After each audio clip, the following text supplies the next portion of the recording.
Well, hello. My name is Daniel. I want to welcome you to another of our online Bible studies here at Cornerstone Community Church in beautiful Saxapahaw, North Carolina. And we're doing our online studies for a little while for our Wednesday nights, and glad that you could make it to this one. We ended a study last week called Who is My Neighbor, and related to the story of Jesus saying to love your neighbors yourself. And somebody said, well, that's great. Who's my neighbor? And so he began to describe the story of the Good Samaritan and commend the man for showing mercy to somebody who was obviously in need. Somebody traveling through and who was robbed, and so he took care of him, took care of his needs, and he said, go and do those things. I thought that worked perfectly with another series that I'd been thinking about for a while and talking about for some while, the idea of hospitality, and specifically biblical hospitality, and how that relates to us and how we interact with the world around us. Other Christians included, but specifically, I think, strangers and guests, people who are not at home in this world, who are not at home, doesn't have to do with this world or not. And so I wanted to kind of explore that. And so we're going to call this new series Open House. And the idea is a biblical view of hospitality and connect it to how we treat people around us. And so this is kind of an extension of the last one that we did along the same themes, and this will carry us on for the next several weeks, and so we'll have fun doing that. And so we're focusing more on acts of hospitality rather than loving our neighbor and who is our neighbor and that kind of thing, how Jesus interacted with people. We're going to go back to the Old Testament. And before we do that, we're going to talk about the word hospitality a little bit, connecting it back to some of the origins of it. It's the word we get for the word hospital. The root words are the same. And in some ways, it's making a place for somebody, but it goes a little bit deeper than that. So you think about hospitality today, you might think about opening your home to somebody, welcoming them in and being hospitable. And that's the connection that I want to explore. Being hospitable is related to the idea of being a good host. And being a good host is related to the idea of who you're a host for. In the Old Testament, in Old English and Latin, it wasn't really opening your house and being hospitable to your friends in the way of a dinner party with people you know. It was how you reacted to, treated those who were not at home, those who were strangers, those who were guests. But even the word alien there, somebody who's a foreigner or a stranger to your land. And we see a lot in the Old Testament, especially at the beginning in the book of Genesis, about showing hospitality to people. And we get one of the most famous words in the New Testament about the Old Testament, which is, beware and entertaining strangers, being hospitable. You might be entertaining angels unaware. And it's connected to Abraham entertaining some people and others. A lot as entertaining some guests. And so it's really this concept in the Old Testament, really in the Middle East today, carried over from the teachings in the Old Testament and other literature that day, that when somebody's coming through your land, they don't have the land, they don't have the benefit of the land, they don't have the opportunities. See, we live in a world of much convenience. If we travel interstate systems, gas stations, where we can get whatever we need, restaurants all along the way. And of course, those things were not realities then. If somebody were traveling, fell on hard times, were robbed, etc., they really needed to depend on people of the land. And what God's saying is they should be able to depend on us if we're there and we have to share and to be hospitable. So if somebody comes into our midst who's hungry, we feed them. And that's part of Jesus' teaching as we carry that on to the New Testament. Whenever you've done it to the least of these, you've done it to me. And so his saying is directly that when we're hospitable to those around us, we're showing the love of Jesus to other people. And in that way, being hospitable even to Jesus through them. And so what I want to do is carry that out. But it's really related to this idea of how we treat people who are not at home. So we talk about home. This past week, my wife and I moved into a new home about a year ago. We had our anniversary, and so our realtor sent us a one-year anniversary gift in the mail, and we looked at that and we thought, we've been here a year. Looking back to a year ago when we moved in, we signed all the documents and we were going to be moving into a home. And even though the mortgage had some to say about it, it was our home.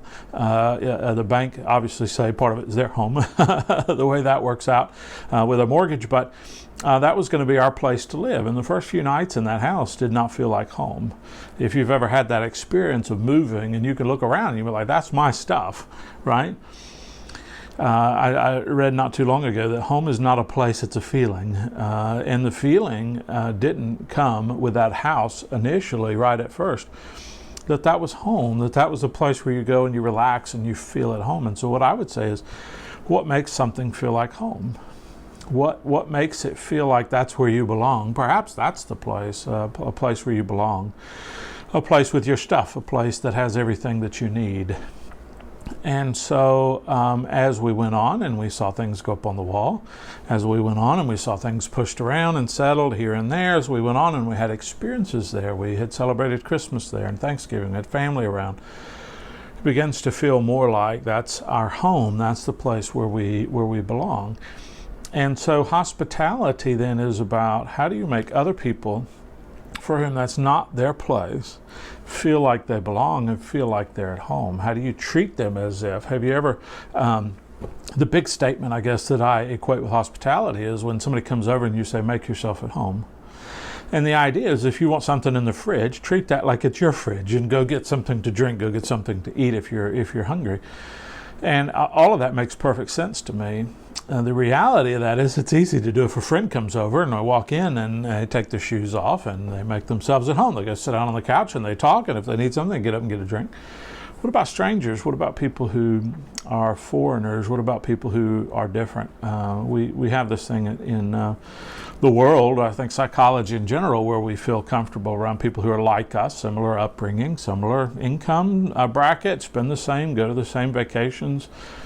The familiarity there breeds comfort. If I'm familiar with who you are and where you came from, I'm fine with you. But when we see people from different lands speaking different languages and doing things differently than we do, and I can say speaking a different language and still speaking English, because you're speaking from a different place about things that I'm unaware of and don't know how to talk about.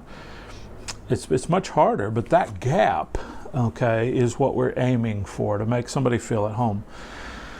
So to get that far, okay, and to introduce this study, why don't we, instead of jumping into God saying, here's how you need to react to people, see how God reacted to us. And really it was an action, not a reaction, I guess, of all things. But let's begin in Genesis 1. I love to look at the beginning. I love to look at the end and see.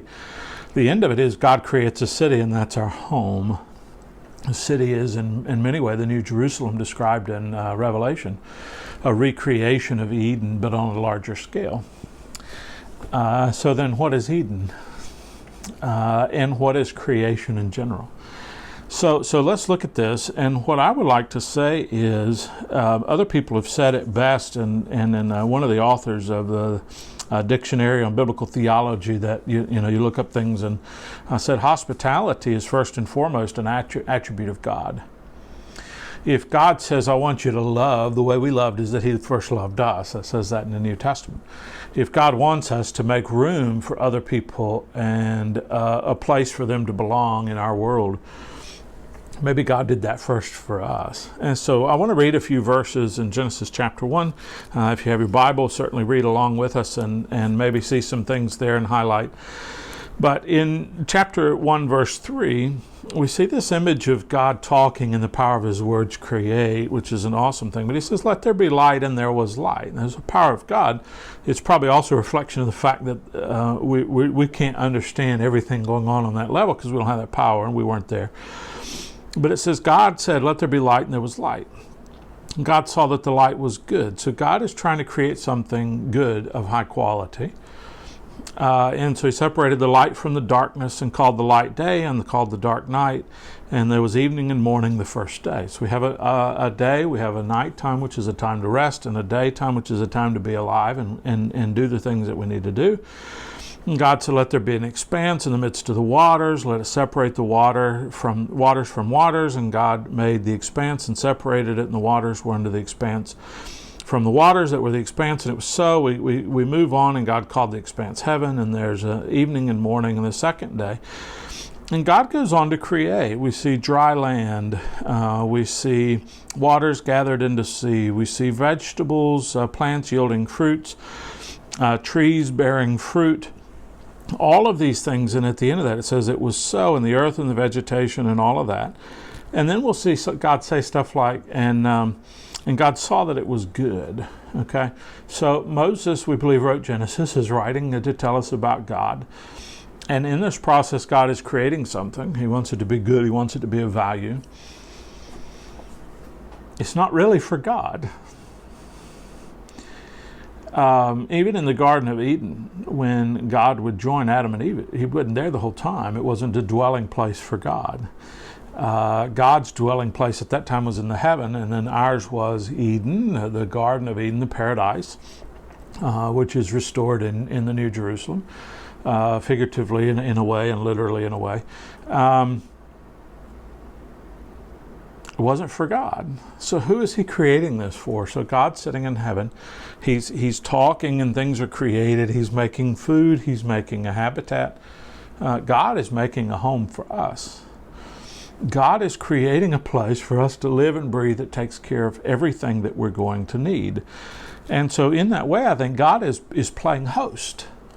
And he's getting ready when he creates us to invite us into this place and give us everything that we need to be at home. And so in verse 26 it says, God said, let us make man in our image, after our likeness. Why God says our? Because Father, Son, and Holy Spirit. We talk about that some on Sunday mornings, emphasizing the relationship of God. And so he says, let us make man in our image, after our likeness, and let them have dominion over the fish of the sea, over the birds of the heavens, over the livestock, over the earth, over the creeping things that creep on the earth. So God created man in his own image. In the image of God, he created him, male and female, he created them. And God blessed them in verse 28 and said to them, be fruitful and multiply. Fill the earth, subdue it, have dominion over the fish of the sea and over the birds of the heavens and over the living things that move on the earth. In other words, make yourself at home. God said, here you go. Here's a place with everything you need. All the animals you could ever think of, all the plants that you need, all the food that you need, all the things that you need to create your own habitat, and make yourself at home. In that way, God is creating for us a place where we have no needs that go unmet. And so a proper host might think of it that way. If you invite somebody into your home, taking care of their needs.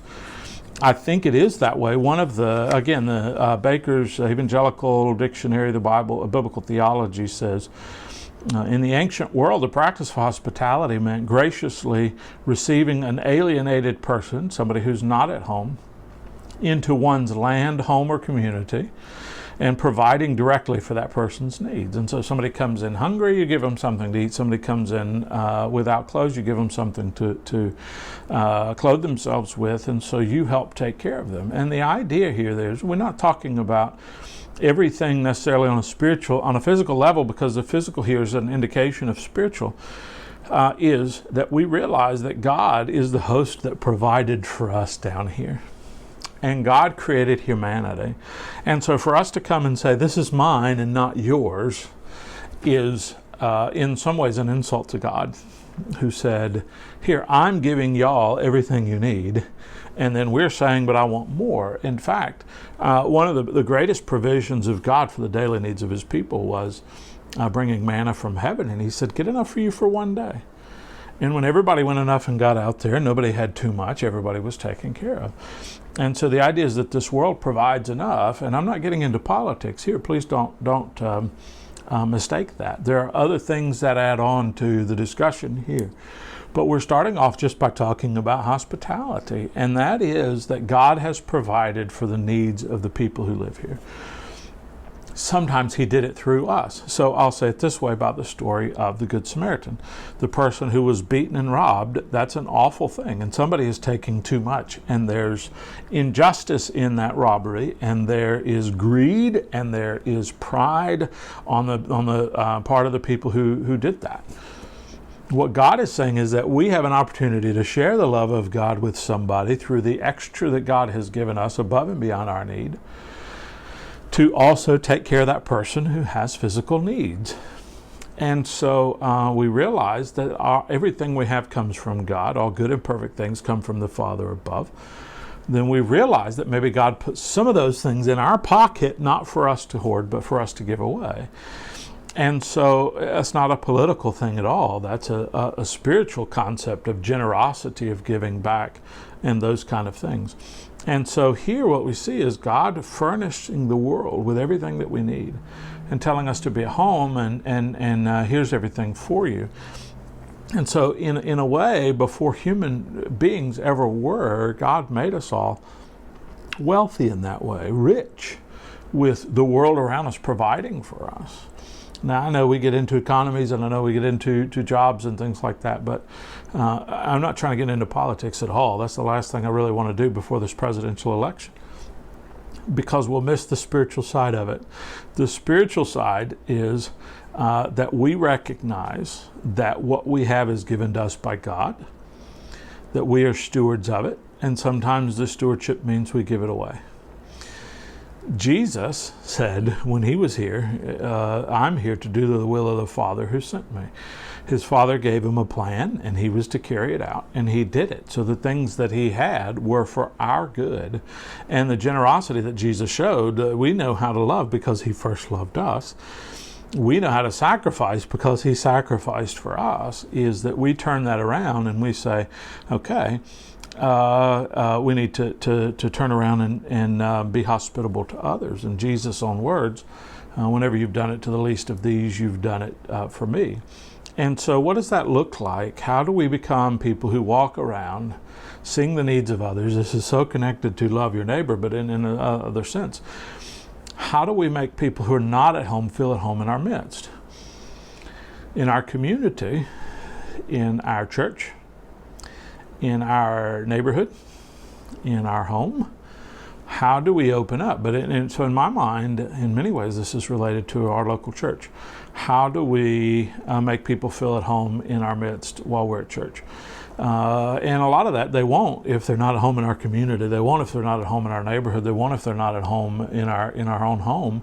And so us opening ourselves up to others, inviting them in and letting them share in our life and letting them share in those things of ours. So we want to look at that and dive in, but I wanted to kind of acknowledge that before God asks us to do something, he has done something like it.